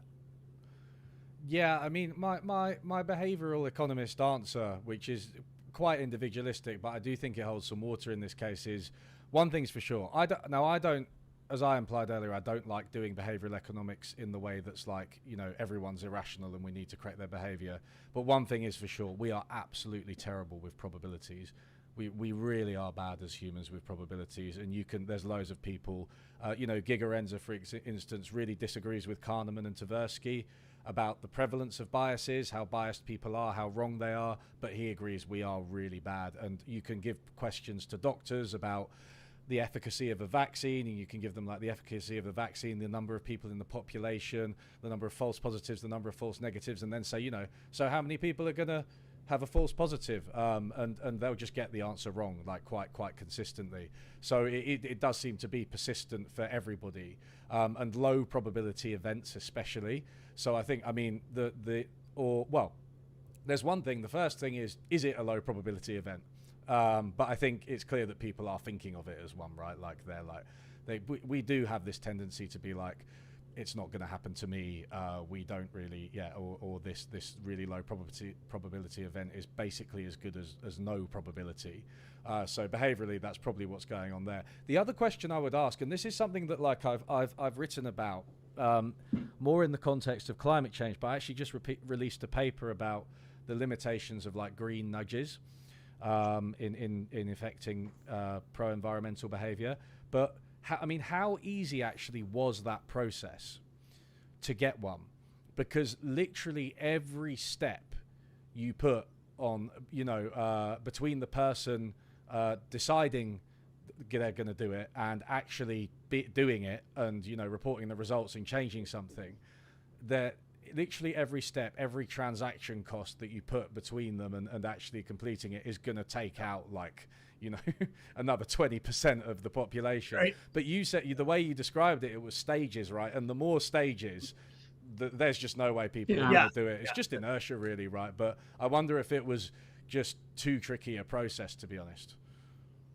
Yeah, that could be it. But it's a curious thing. And again, the whole risk assessment goes more broadly than that particular example, right? That people, with wearing a seatbelt or smoking or whatever, there's the classic examples that they just have the evidence is quite clear. Like it's a good idea to wear a seatbelt, right? And some people just don't do it. When I first drove in America, it was way back in the late 90s. The car I hired had an automatic seatbelt. It was actually, you hop in the car, turn the engine on, and the seatbelt drags across your body. And it was so difficult to get Americans to voluntarily have their freedom constrained by having to put on a seatbelt that they built it into the car, which I thought that was the only way to work around it.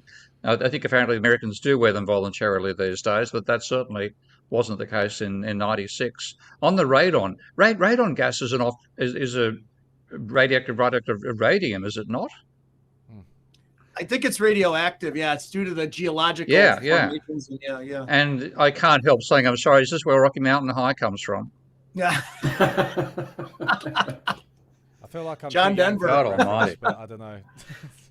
I heard this concept from Brett Weinstein, and on his show, the Dark Horse podcast with Heather Hang, and he's identified that a small changes are what's needed to drive behavior, and this is where ideological framings are so dramatic in their change. Then I think it comes back to what Mike's saying about path dependency.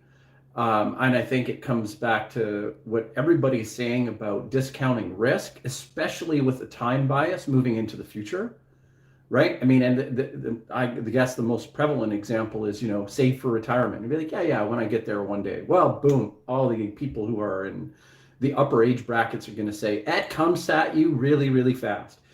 And then back to what Steve was saying several shows ago, is that even with your head in system dynamics, and your expertise as a world-leading economist, post-Keynesian economist, you still admittedly do not intuitively understand exponential behavior. You have to look at the program in order to derive, holy shit, this is what's happening.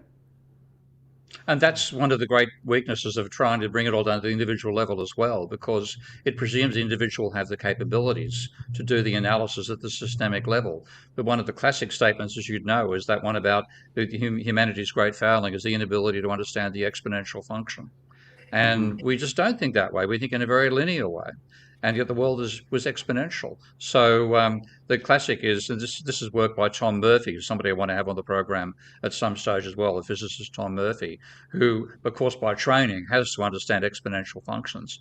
And he makes the point that completely leaving aside global warming, completely leaving it out of the question, simply the second law of thermodynamics and the energy that we're using in our production processes on this planet, that energy has been growing since 1650 at 2.9% per annum.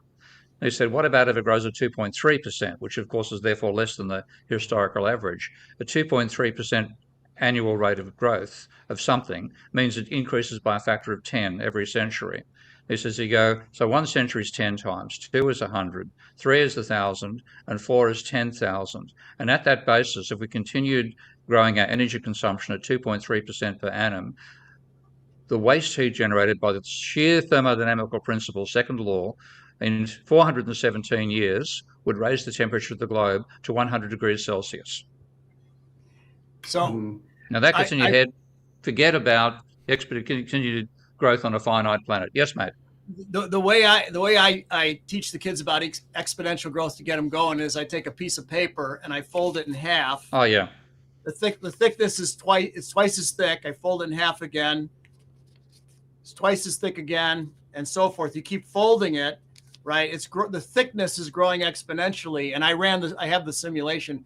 I say if I fold it a total of 42 times. Now at some point you can't really do it, but if I was able to fold it 42 times, how thick is the paper? And you ask the kids, and they'll say a foot, a yard, a meter. Somebody will say a mile, and the whole class will laugh. What's the answer? It's around 250,000 miles thick if you folded it 42 times. I only folded it like 4 times here. You reach the moon. Power of exponential you reach the growth. moon. Yeah. Yeah, that's why I did it, to reach the moon. Yeah. And that's the failing, that we just cannot think in that sense. And you didn't need to know that to throw a spear at the local mammoth running past. It isn't part of what we have to understand, but it's the world we've created. And our biggest failings are the inability to realize that this is the social system we've created with its emphasis upon growth is living in an exponential world, not a linear one. And therefore, we simply cannot continue doing this stuff in the way that all economists blasé assume that you can. All right, even guys. if you look at Mike, I'm going to pause because I'm going to give you a challenge, Mike. If we can get some more likes, because we're right at a threshold here of likes. If we can get some more likes to 700, okay, we can get 700 likes next week. Mike's going to wear a hat. Did you accept the challenge? Next week, a hat? Oh, a hat. Yeah, I'll wear a hat for 700 likes. Sure. Yeah. Okay. All right. Any particular kind of hat? Well, okay. We like to ham it up on the show, right? So, I mean, the funkier, the better. Oh, all right. Well, okay. I'll have to think about. I probably have some weird hat. Okay, I'll think about that. All right. Okay. Well, we got to watch that like button, and come on, guys. Yeah, come on, guys. We actually want exponential performance on the viewership here. Carl, I want to go back to when you and I actually physically met. Yeah, I'm going to go back to when you and I physically met, which was in Manchester in 2014. Do you remember? Was it at your debate in Manchester? Was that the first time we physically met? Yes, that's right. Yeah. I mean, have a bit of chat about that, because that'll give people a flavour of what it's like to be trolled by a mainstream economist. Trolled. So full disclosure, Peter, who you debated, is also a friend of mine, and I've actually spoken to him on the He's channel. A good bloke.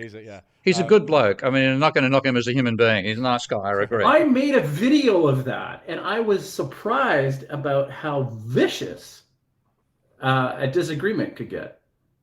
Did you think it was? You ain't seen nothing compared to what I've been through. Wow. People. Economics has very vicious debates, and I've been in quite a few, as you can imagine, over my time. The bloke that they got from the department to debate me was actually a very nice guy, but he wasn't really an economist, was he? He's sort of What was his I don't think academic any of background? the macroeconomists really. No, none of the macros came, and no micro. They And wouldn't do it. So it was only because Peter's like a microeconomist, which these days, and I mean, he's a nice guy. So I fit this category as well. Really, like these days, it kind of means like a statistician almost, right? You're like you do mostly econometrics, Right. Yeah. you do mostly applied data, and you could be looking at the effect of, Victorian, chimney types on the lung disease in the local area, right? Which isn't strictly really economics. Yeah. But that's just the type of thing that people look at. So it's not necessarily directly related to economics, and certainly not to the questions like financial crises, business cycles, money, debt, whatever. Right. So yeah, it was like, but I didn't know that was the first time I met you in person. But yeah, you came up, and then we had this big debate in a pretty big theater. It was very full, I think, and it was it Can Economists Predict Financial Crises? I think that was the title. something like that. But yeah. that's why the bloke who they had he wasn't in a position really to debate me. It was a bit frustrating in that sense. But he's a nice guy. Yeah. But yeah, the unwillingness to confront issues. Yeah, I just And think they weren't. That it was a shame that there were no macroeconomists doing it. To be honest, but economists don't do that. They don't do debate, And I remember reading a blog post about how it just looked at terms like rejoinder and reply and how they declined in economics journals, right? So there's no longer a debate. It's much more, I've done a thing using the accepted methods. Here it is. It could be economics, or it could actually be something completely different, like Victorian chimneys. But right, and it's like you don't have that kind of discussion as much anymore, which I think is a real shame. But maybe that explains why they just weren't really willing. Peter was the only one willing, and he obviously wasn't a macroeconomist. But it was, I don't know. How do you feel that debate went on the substance? Do you just think it was not that fruitful? It wasn't particularly worthwhile. I mean, the reason that I wanted to come up and do the talk was because I always admired you guys for sticking your necks out and forming a rival society. The whole post-crash economic society was real courage by a group of students, and that's the first time anything like that had been done at a university since I did it in 1973 back at Sydney University. And one little anecdote you might not know is that there's a Manchester link, because you guys did at University of Manchester. The conservative asshole who came out to Sydney University and turned our economics department from the sort of progressive Keynesian humanist that it was back up to the 1968-69 when Bruce Williams turned up. Bruce Williams brought in two very conservative neoclassical economists to teach and take over the subject. And Bruce Williams was a professor of economics at Manchester University. It can all be traced back to Manchester. So it's all their fault. It all goes back to Manchester. Yeah, that's where manufacturing in many ways began, and it's where manufactured ideology also began. Yeah, that's hey, Steve, let's give a plug for you, Steve, on because I want you to kind of bring everybody up to speed about how and to what extent you predicted 2008.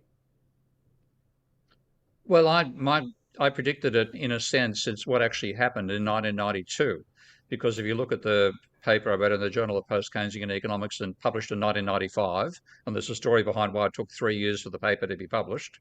I'll tell Mike that later. You have to guess who was responsible for the long time delay.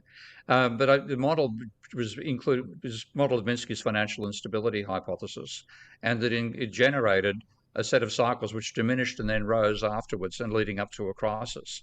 And that was such a striking phenomenon that I said, do I know Frank Stilwell? Frank Stilwell is why I'm a non-orthodox economist, one of my best friends. And he's the one who exposed me to the first hole in neoclassical economics. There was a question from, who was that? PE 101 a moment ago. Anyway, so I built the model in 92, 95, and then I then got caught up in writing, doing my PhD and writing Debunking Economics. And I got involved in a fight in micro, in fact, over the theory of competition. So I didn't look at the economic stuff over the macro for ages. And then I got asked to write an expert witness report on predatory lending in Australia, where some poor bastard who used to be an employee the company was shut down. He was forced to be a self-employed contractor. So the garbage people who pushed him into the gig economy. And he got a housing loan, and he then failed 6 consecutive housing loans, all from one predatory lender. And then the seventh loan, they took his house, and we fought to get the seventh loan reversed. So I went back to looking at the level of private debt, which is what was driving my Minsky model. And I made a throwaway comment. This comes back to the word exponential. A throwaway comment while I was writing my expert witness report that the debt to GDP ratio has been rising exponentially. Now, as an expert witness in Australia, even though you're paid for by one side, you're effectively an employee of the court. So you can't say anything which isn't empirically backed. So I thought, well, I'll look at the empirical data. It won't quite be exponential, but it'll be rising, and that'll be okay. So I sat down, I wrote a mathematical routine to do the estimation of Australia's data rather than using an Excel spreadsheet, plotted the data, and my jaw fell off. The correlation coefficient between the actual debt to GDP ratios, and not the level of debt, the ratio of debt to GDP, the correlation with a strict exponential was 0.98. And I went, holy shit, what's the American data look like? It was 0.92. And I went, Jesus Christ, first of all, the word's justified, and B, this trend can't continue. When it does break, and I could see the data, it was the highest level of private debt since World War II. I didn't have data before then. It's going to break. There'll be a crisis. Somebody has to warn about it. It has to be me, in Australia at least. So that's why I got into making the warning. So I first published a warning about it in the media because I knew I couldn't get a journal paper refereed in time in December of 2005. Wow. Well, yeah. Carl, what's your next? Can you tell us about your work situation, because you're being me, very much younger than I was when I turned into me. Yeah. We were just chatting about it before we went live, weren't we? But I've recently started doing YouTube. Share it with the audience full time, and my channel, just in case anyone doesn't know, is called Unlearning Economics, and I started that during COVID, like a lot of people. I kind of started up YouTube, and it seemed like there was a bit of a gap for what you might call progressive economics that was done, with using sort of proper methods and evidence and stuff, and was progressive and not kind of some of the Austrian stuff that you see, which I don't think is really very good, and not mainstream, and also, not just sort of Marxism. But I thought, heterodox economists, post-Keynesians, institutionalists, we have a lot to offer, and I don't think anybody was really putting it out there. So anyway, that was when I decided to make the channel. But I was also working at LSE in the psychological and behavioral science department at the time, which was my first job after my PhD at Manchester.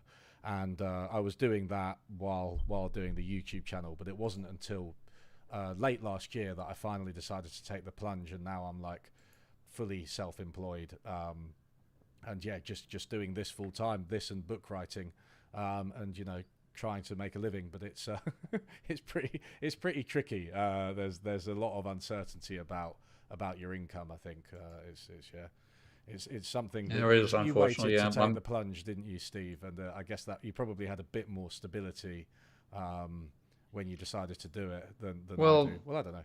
No, mine was a bit different. I mean, by the way, I must say, guys, we're in envy mode here, because I've had my channel on YouTube, I don't know, 15 years. Yours, how long has yours been around, Carl? It's almost 4 years now. Almost 4, yeah. Okay. You have 187,000 subscribers, which is extremely impressive. So do you make any revenue out of it? Like, because I gave up on YouTube for making revenue a long time ago. Yeah, so you've got like you've got the ad revenue that just comes straight through YouTube, and I didn't enable that until actually like a couple of years in, because I'm an idiot. So it doesn't actually change anything. It's just that you connect it to your bank account. I think you have to be above 1,000 subscribers and above a couple of maybe other metrics and hours watched or whatever to enable it. But then you start to get revenue just sort of passively from watches and clicks on the adverts that show on YouTube anyway. So yeah, there's that. And then there's Patreon, obviously, which is like pretty nice. It's guaranteed income. It's the most stable source. But even that kind of fluctuates, right? Because if you don't release it, for a while, It depends on the state of the economy as well, right? Like a lot of people lose their jobs and stuff, and then they have to unsubscribe from it. But you have to keep up the content to keep Patreon kind of steady or rising, really. But then there's like the in video sponsorships, right? Because I think, you know, truth be told, I'd rather not do them at all, but I don't edit my own videos. I'm crap at video editing, so I pay somebody to do that. I also pay like an animator. I pay people to do like all of the technical stuff, right? So I can't do any of that. I can only write the scripts and record it.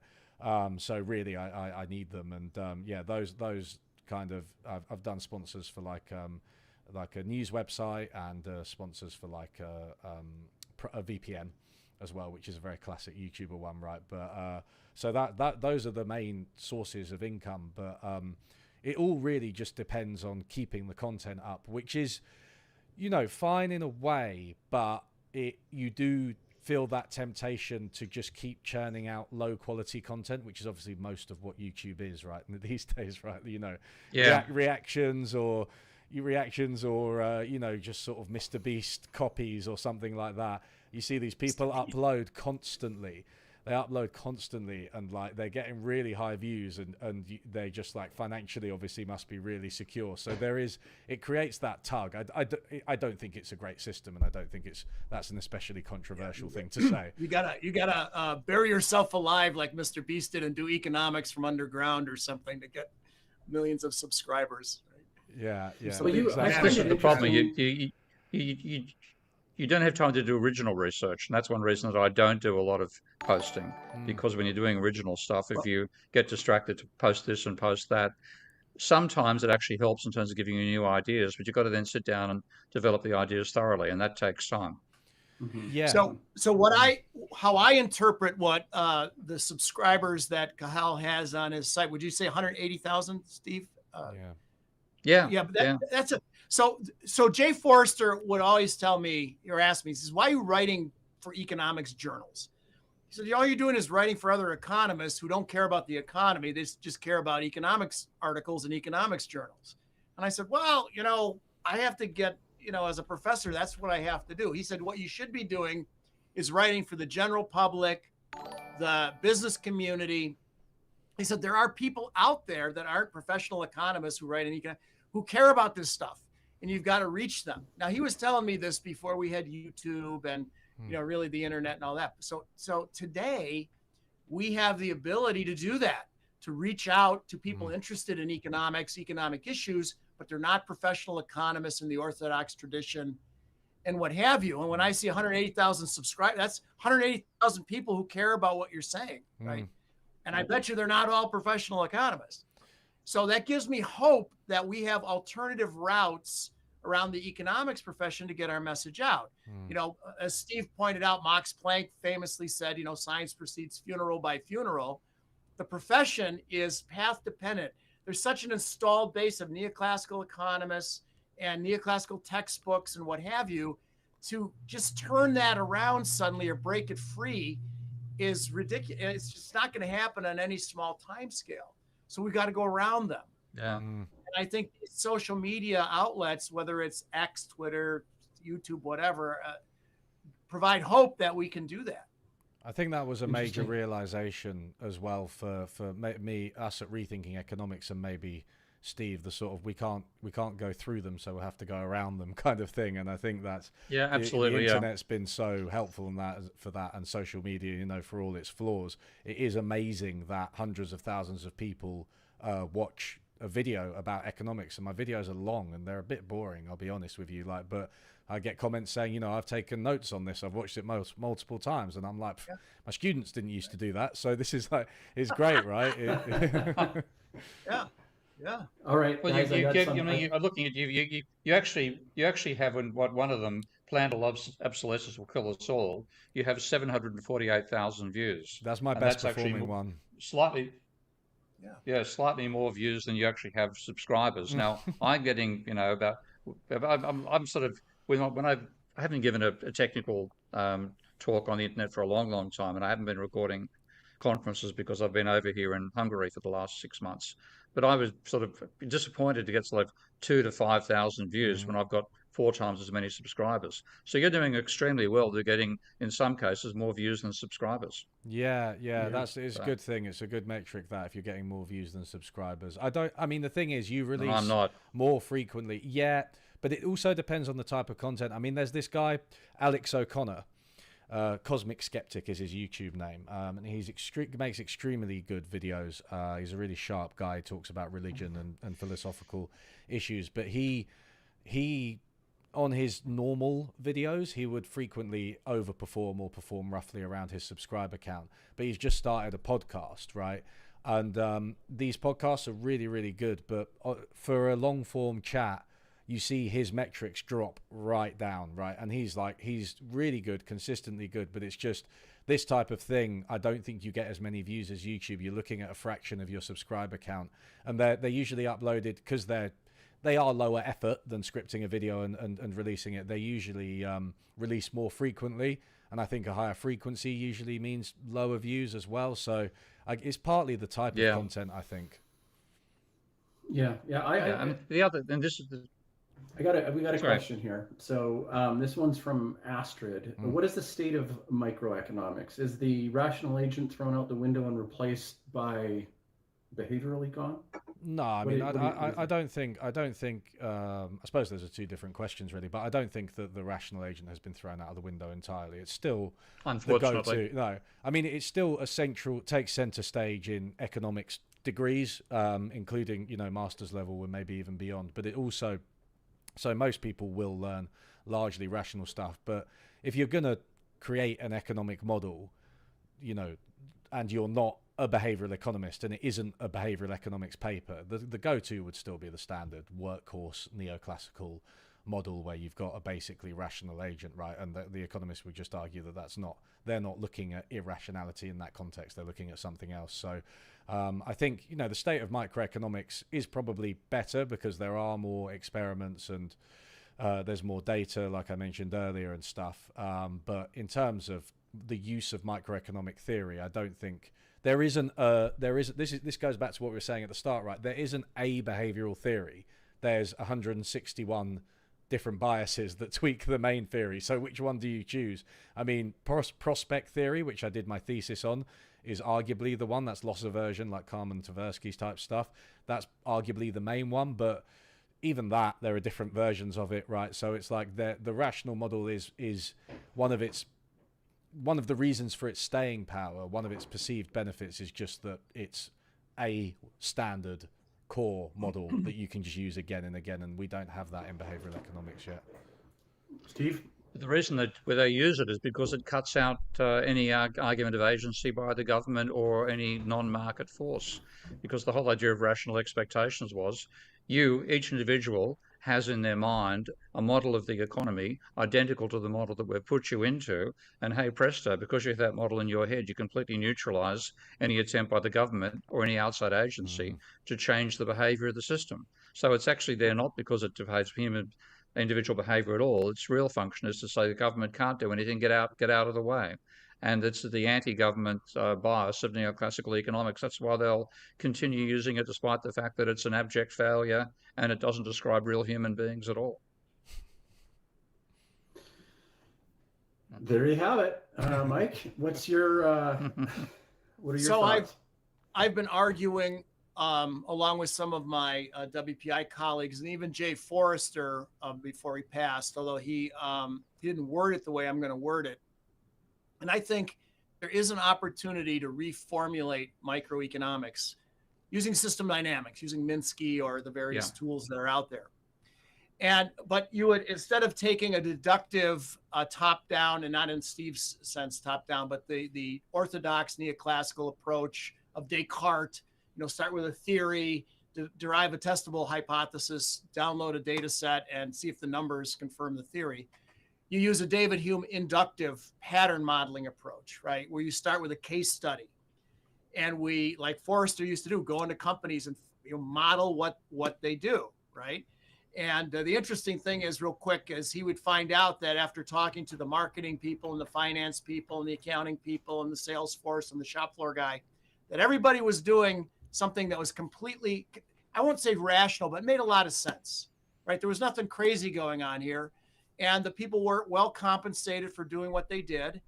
So at each part in the system, everybody was doing what seemed logical and, you know, made sense.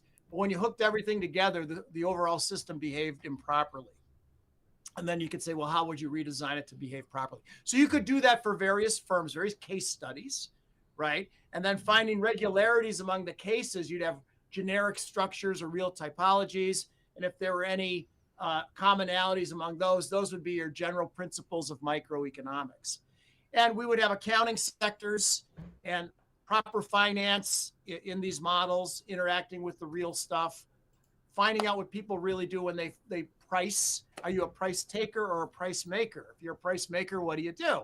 Well, you say, here's my unit costs, and here's the markup that we historically or traditionally use. And then you tweak that with all sorts of pressures from competitor prices or whatever. That's very different from a neoclassical model of pricing, for example. So we can do that. It's just a lot of work. Somebody's got to get busy and do it. Well, I have this thing to make it 3 times more work for you, Mike. If I came to you and I said, I'd like to sponsor your students and bring a team together, and that includes Cahal and Steve Keen and yourself and whoever else you want to bring into the team. And I want to say, hey, let's start with Descartes. Let's start with the deductive model. Let's model it. Let's start with then let's move on to the inductive model. Let's model Humean. And then what about abductive, the simplest pathway? Okay, this is the perceived simplest pathway to, I don't know if it's an end goal or whatever, but that's Charles Sanders Peirce. Okay, so you've got those 3 forms of reasoning: the deductive, the abductive, and the inductive. Okay, is there a way to be able to model these and see how the 3 systems can come together, or how we can derive answers out of the 3 of those systems? To build a model of inductive logic and deductive logic and so forth. Is that what you're? Yeah, 3 independent models, and then how do you get the 3 models to communicate to each other or derive, right?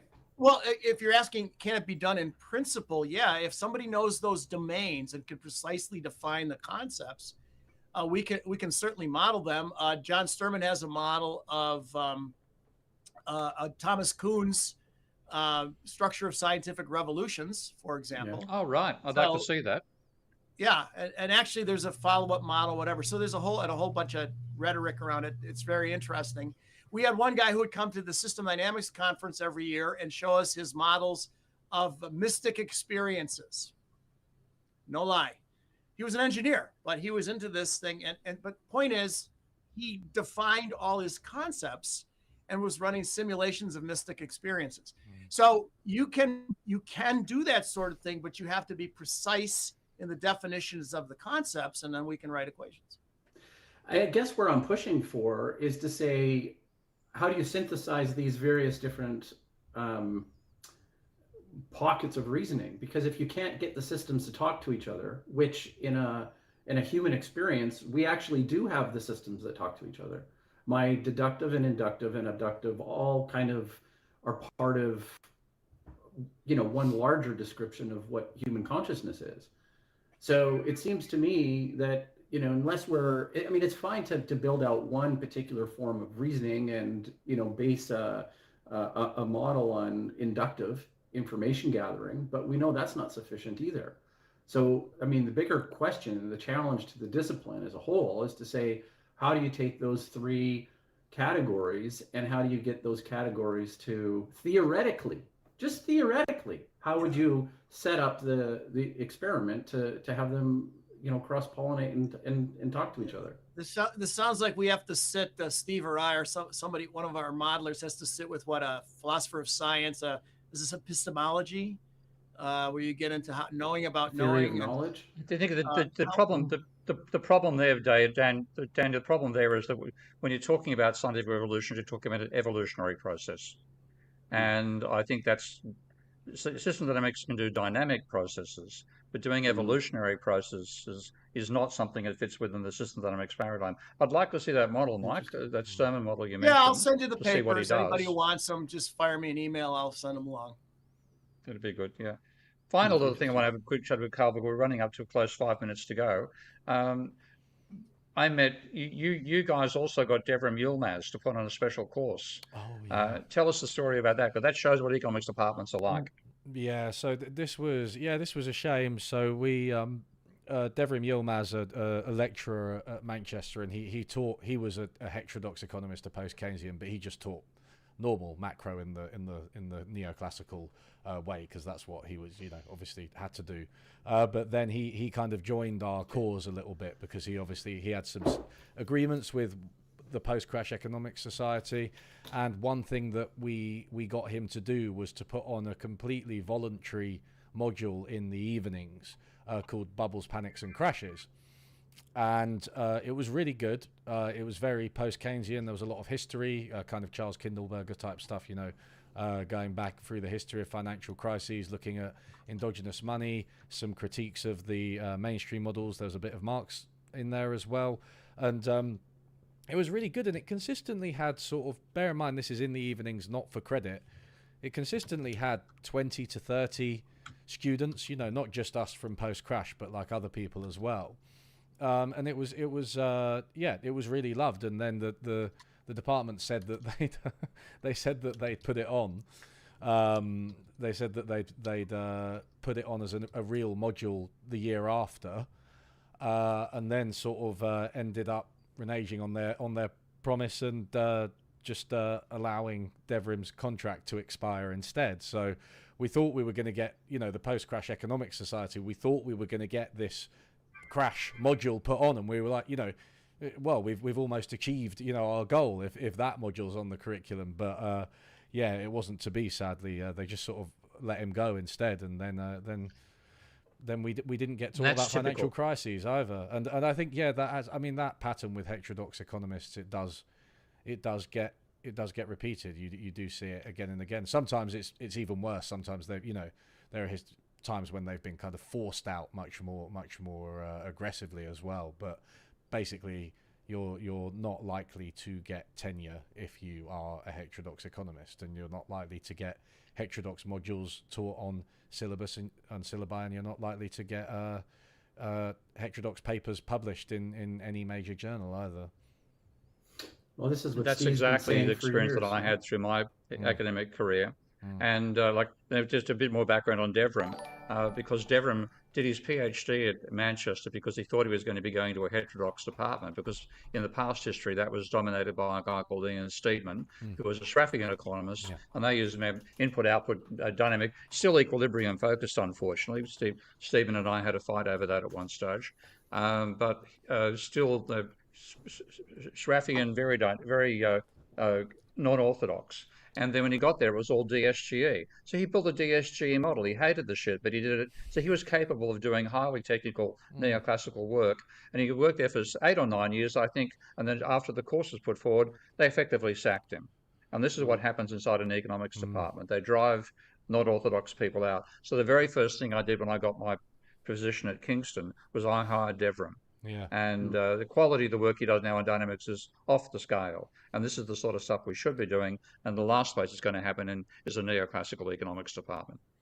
So great job. Good guys. to you guys. Great to you, Carl, for starting Rethinking. It's marvelous. It's still going. Yeah. Any student who wants to keep their critical thoughts, join Rethinking Economics. Please. Or start one at your university. Yeah. Okay. And you can thank for Carl for the fact that it exists. Yeah, and thanks as well to Steve for steering me towards the criticism of mainstream economics. So it's over a decade ago now. Jesus. Okay, guys, I want to. You've got no right to. I'm over 70, mate. You can't complain. I want to thank everybody for joining us this week, and I want to thank our special guest, and I also want to thank Mike for volunteering to wear the hat next week. We hit our goal. We've got the likes, and so next week Mike's going to be wearing a special hat, and tune in next week to find out exactly what that's going to be, and have a good week. Thanks, everybody.